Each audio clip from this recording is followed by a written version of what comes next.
Welcome to the Daily Bite with your host, Pastor Steve Andrews. We continue reading various additional laws from Exodus chapter 22. If a man steals an ox or a sheep and kills it or sells it, he shall repay 5 oxen for an ox and 4 sheep for a sheep. If a thief is found breaking in and is struck so that he dies, there shall be no blood guilt for him. But if the sun has risen on him, there shall be blood guilt for him. He shall surely pay. If he has nothing, then he shall be sold for his theft. If the stolen beast is found alive in his possession, whether it is an ox or a donkey or a sheep, he shall pay double. If a man causes a field or vineyard to be grazed over, or lets his beast loose and it feeds in another man's field, he shall make restitution from the best in his own field and in his own vineyard. If a fire breaks out and catches in thorns so that the stacked grain or the standing grain or the field is consumed, he who started the fire shall make full restitution. If a man gives to his neighbor money or goods to keep safe, and it is stolen from the man's house, then if the thief is found, he shall pay double. If the thief is not found, the owner of the house shall come near to God to show whether or not he has put his hand to his neighbor's property. For every breach of trust, whether it is for an ox, for a donkey, for a sheep, for a cloak, or for any kind of lost thing, of which one says, "This is it," the case of both parties shall come before God. The one whom God condemns shall pay double to his neighbor. If a man gives to his neighbor a donkey or an ox or a sheep or any beast to keep safe, and it dies or is injured or is driven away without anyone seeing it, an oath by Yahweh shall be between them both to see whether or not he has put his hand to his neighbor's property. The owner shall accept the oath, and he shall not make restitution.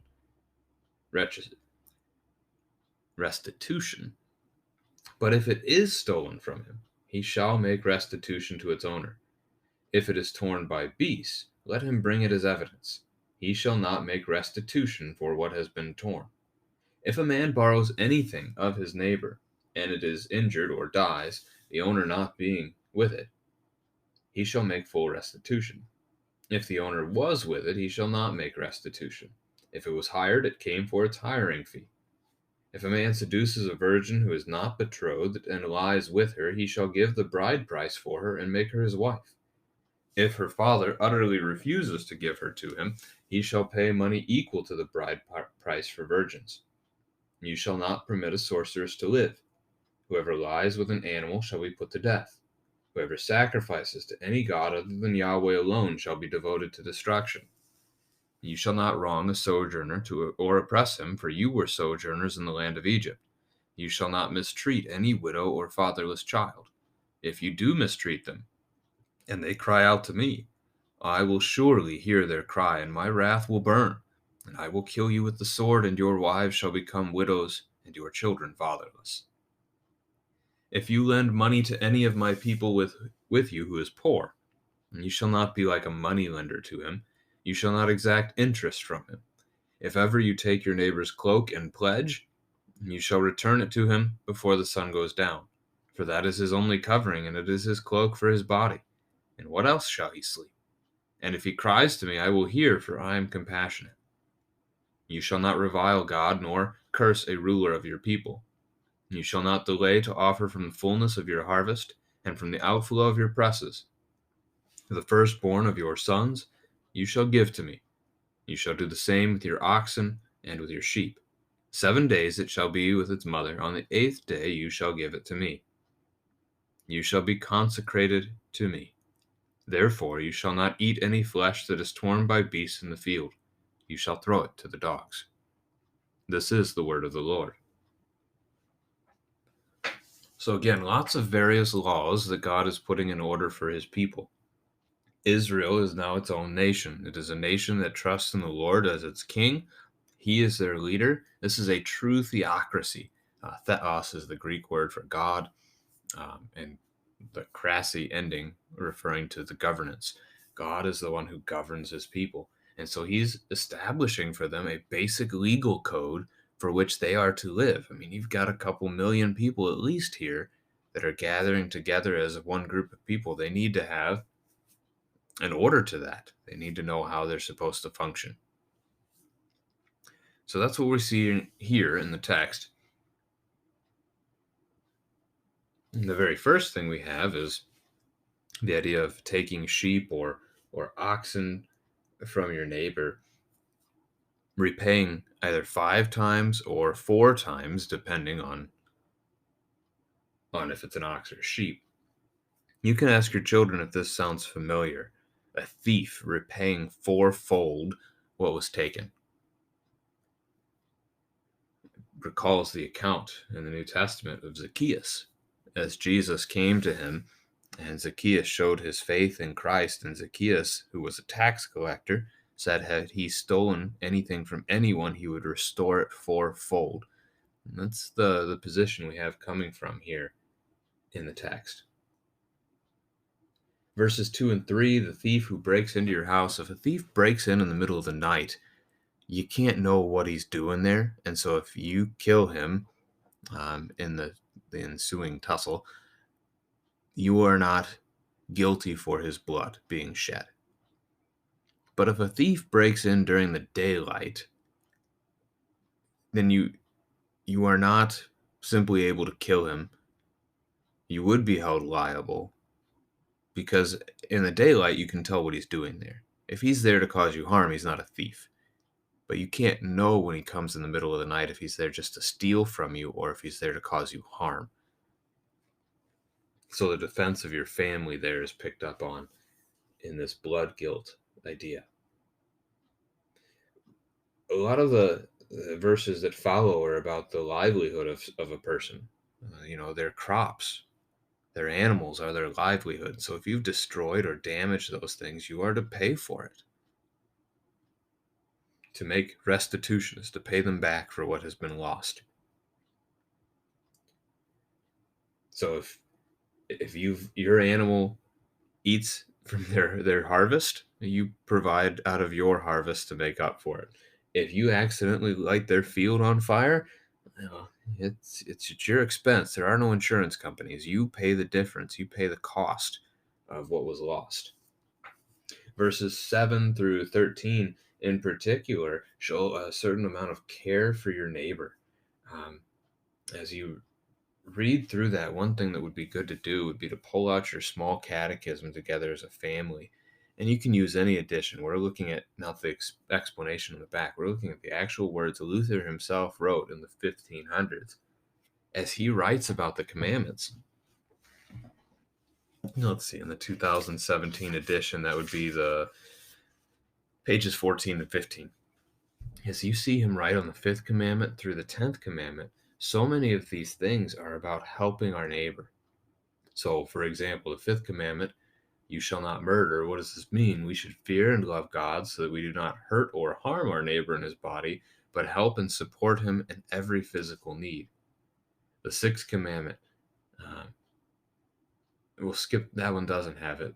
The 7th commandment, help him to improve and protect his possessions and income. The 8th commandment, defend him, speak well of him, explain everything in the kindest way. The 9th commandment, be of help, be of service to him in keeping it. The 10th commandment, urge them to stay and do their duty. So we have a recurring theme in the commandments, starting in the second table of the law with the 5th commandment, that we should help our neighbors to protect their possessions, to protect their income. We are to aid our neighbor.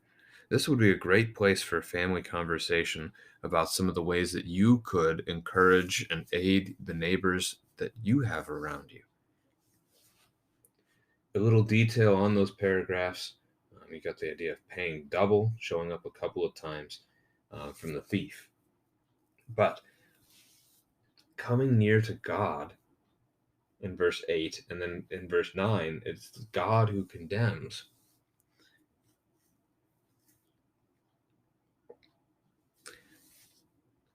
We again saw in chapter 18 the idea that Moses is judging all of these matters, but he's doing so as a servant of the Lord. The Lord is the one who judges. And so they are to literally bring someone before God, and God is the one who casts the judgment.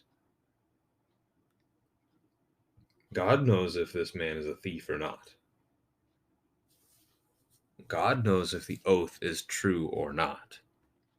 It's a really profound image of just how intimately and well, how close they were to the Lord at that time.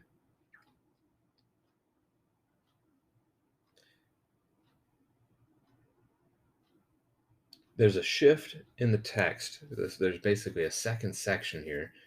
I've got a subtitle in my ESV Bible, Laws About Social Justice, over verse 16. But it's just a shift from property to people. And so in verse 16, if a man seduces a virgin, seduces. So this isn't rape. This is they've, agreed to do this together. Then he is to take her as his bride. He's to pay the bride price. The idea that the family is losing a part of their family in a sense. The man pays the bride price. He is acquiring a bride for himself. She is to be his wife. There are other rules about rape other places. So this is not that. If the father refuses and doesn't want to give his daughter to this man, then the man has to pay the bride price anyway, and the woman remains in the father's household, likely for the rest of her life, living with her family. Verse 18, sorcery is outright forbidden in Israel. So if it occurs, the punishment is death. Sorcery is dabbling in the devil's power. The devil has no trouble lending humans his power because the thirst for power, the temptation of power, cannot be satiated. Once you get a taste of it, you want more of it. And so you just become more and more engrossed in the devil and in his ways. So the devil doesn't mind giving people his strength. It leads them away from God. So can't permit that around. Verse 19, can't lie with animals. It's not good. On the sexual note there, it's not just literally lying on the ground next to an animal. There are more laws like that can be found in the book of Leviticus. Verse 20, can't sacrifice to other gods. Idolatry is not permitted. If they do, they're devoted to destruction. Bit of a shift again in 21 and 22. The idea of how we care for those who are in need. A sojourner is someone who is not in their homeland. They are away from home. They're wanderers. They're travelers. How do you care for them? Well, God calls the Israelites to remember that they were sojourners and how God cared for them. So they are to care for sojourners among them. They are to care for the widow. They are to care for the orphan. If they don't, their own families, their own wives become widows. Their own children become orphans because the Lord will exact his revenge. There's a lot of conversation in the Old Testament about how the people of God were to care for the widows and the orphans. And the sojourners often get lumped into that group. It's a very tight threefold group together. The widow and the fatherless cannot care for themselves. The sojourner does not have land to have a livelihood. Care for them. Be hospitable. Feed them. Clothe them. Give them a place to live. Those kinds of statements are all in line here, all in play. Do not mistreat them. Verse 23, if you do, God makes a promise and a threat. It is both. Verse 25, we learn they're not supposed to charge interest to one another. Your neighbor's pledge, so what he has given, almost collateral would be our word today. He's given you his cloak in exchange for something that you've loaned him. Let him have his cloak to sleep in. It's all he's got. And the nights in the Middle East do get cold. They do have a winter season as well. It's not how we normally think of it, probably in the mindset of Americans. We usually think of that region as being hot all the time, and that's simply not the case. Verse 28, all authority comes from God, so don't even curse your rulers. That's Romans 13. It's also John chapter 19, verse 11. We learn that kind of a thing. To curse a ruler is to curse God. To resist your government is to resist God. The rest of the text is about trusting in God's provision for us. So as the Lord gives you the harvest, you give him your first fruits. This is Cain and Abel stuff. Abel gave his first fruit, Cain gave from the leftover, and with one, God was well pleased, and not with the other. We are holy to the Lord. We are consecrated before him. So we are called to live that way. Don't live like the neighbors around you. Live as a child of God.